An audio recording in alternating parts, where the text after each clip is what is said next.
Chicken Bicol Express. Nilagyan natin ng gulay. Yan po yung sigarilyas. Okay. Oh, yummy!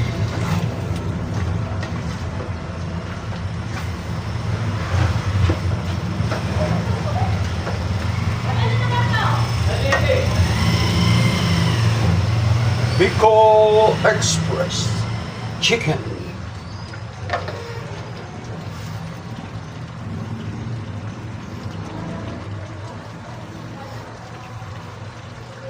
Takpan po natin para maluto yung ating gulay na sigarilyas at yung ating siling pansigang.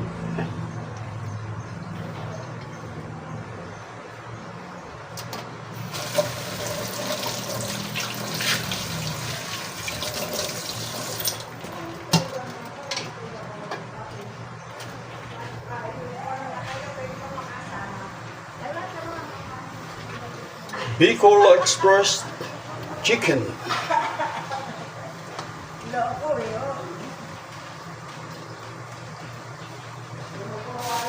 Yung pong chicken, medyo ipinirito natin ng konti. Ayan.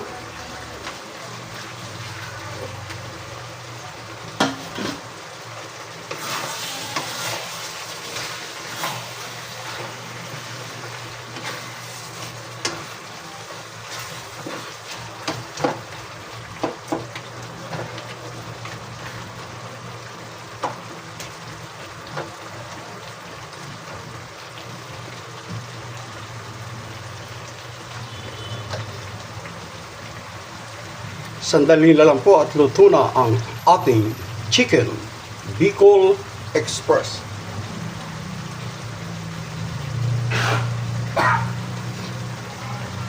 Yung chicken po, medyo pinrito natin. Ayan, para mawala yung langsa.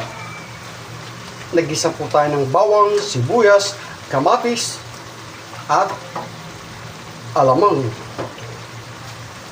Ayan. Tsaka po natin binilit yung chicken, yung gulay. Ayan, hintayin na po natin siya na hanggang maluto.